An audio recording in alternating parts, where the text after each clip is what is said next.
जम्मू कश्मीर में चुनाव नतीजों से पहले एलजी के जरिए 5 विधायकों के नॉमिनेशन के फैसले से कांग्रेस भड़क गई है।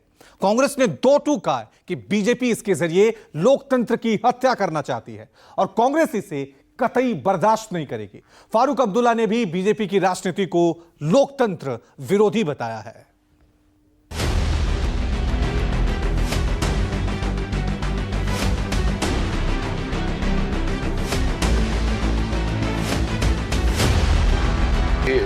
इंडिपेंडेंस की इतनी बड़ी फौज जो इन्होंने डाली है वो किस वास्ते थी? वो तो सिर्फ इस वास्ते थी कि फ्रेगमेंटेशन ऑफ वोट किया जाए।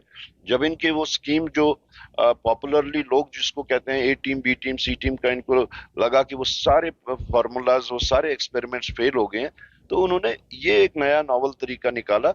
अभी जम्मू में आप देखिए, जम्मू में क्यों नहीं है ऐसे फौज इसकी इंडिपेंडेंट कैंडिडेट्स की? कश्मीर में ही क्यों है? कश्मीर को फ्रेगमेंट करने का जो इनका पहले दिन से जो डिजाइन था, जब उनको फेल होते हुआ वो लगा तो उन्होंने ये शुरू कर दिया।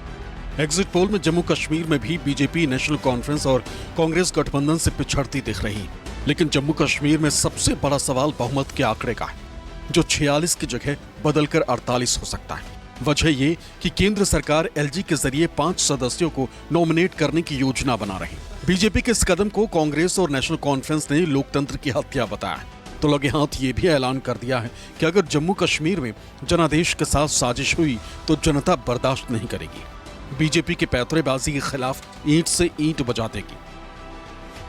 तो ये सरकार का है, हक है कि वो नॉमिनेट करके लेफ्टिनेंट गवर्नर साहब के साथ भेजे।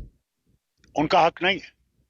अगर उन्होंने ये किया तो हम सब सुप्रीम कोर्ट का दरवाजा खटखटाएंगे, वहां से हमें इंसाफ मिलेगा। जहां तक ये 5 एमएलएज का जो नॉमिनेशन का प्रोसेस है या प्रोसीजर इन्होंने जो सेट किया है, ये टोटली अनडेमोक्रेटिक है, ये टोटली अनकॉन्स्टिट्यूशनल है। यहाँ पे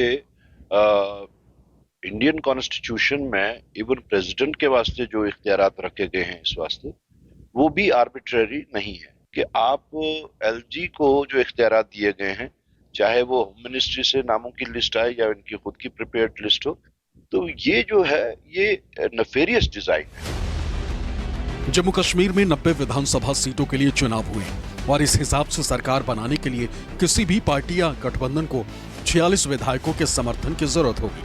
लेकिन अगर सरकार गठन के पहले एलजी 5 विधायकों को नॉमिनेट करते हैं तो विधायकों की कुल तादाद 95 हो जाएगी, जिसमें बहुमत का आंकड़ा 48 हो जाएगा। कांग्रेस और नेशनल कॉन्फ्रेंस की माने तो बीजेपी ऐसा सिर्फ इसलिए कर रही है क्योंकि जनता ने चुनाव में उसे खारिज कर दिया, लेकिन वो जनादेश के खिलाफ जाकर सत्ता हथियाना चाहती है और इसके लिए वो नैतिकता के तमाम मानदंडों की हत्या करने से भी परहेज नहीं कर रही। ऐसे में जो लोग भी जम्मू कश्मीर में बीजेपी को सत्ता से दूर रखना चाहते हैं, वो एक साथ आएंगे और बीजेपी के मंसूबों पर पानी फेर देंगे। देखो ना, 10 को नॉमिनेट करें तब भी ये सरकार नहीं बना सकेगी, नहीं बनेगी, बीजेपी की सरकार नहीं बनेगी।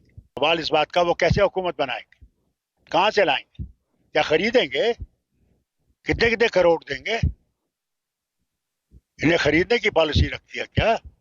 आया राम गया राम, वो नहीं चलेगा। यहाँ इस मेजॉरिटी को माइनॉरिटी में कन्वर्ट करने के लिए और माइनॉरिटी को मेजॉरिटी में कन्वर्ट करने के लिए सोचने वाली बात है। जहां पे प्रेसिडेंट ऑफ इंडिया को ये आर्बिट्रेरी पावर्स नहीं दिए गए हैं, अथॉरिटी नहीं दी गई है, एक एलजी को, यूटी के एलजी को ऐसे पावर्स कैसे दिए जा सकते हैं जबकि प्रेसिडेंट ऑफ इंडिया के?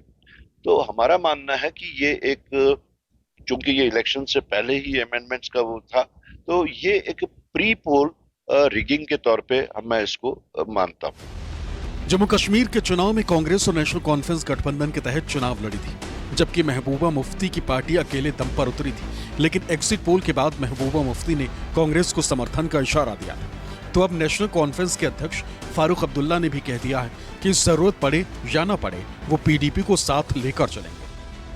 भारत का संविधान अब जम्मू कश्मीर में पूर्णतः लागू है और निश्चित रूप से मजबूत सरकार भारतीय जनता पार्टी के नेतृत्व में वहां बनने वाली। जम्मू एवं कश्मीर में भारतीय जनता पार्टी की पहली बार भाजपा के नेतृत्व वाली सरकार बनना सुनिश्चित है। जम्मू में तो हम स्वीप करेंगे ही करेंगे, लेकिन कश्मीर का भी परिणाम कल ऐतिहासिक होगा। रिजल्ट आने वाले हैं, उन्हीं को लेकर के थोड़ी चर्चा वगैरह हुई। ये कांग्रेस लोगों को गुमराह कर रही है, जिसका प्रेरोगेटिव है वही करेगा, इससे पहले कोई नहीं कर सकता है। तो कांग्रेस उलझा रही है, उनको पता है कि हमने हारना है, इसलिए लोगों को इस प्रकार के वो झांसे देने के प्रयास कर रहे हैं।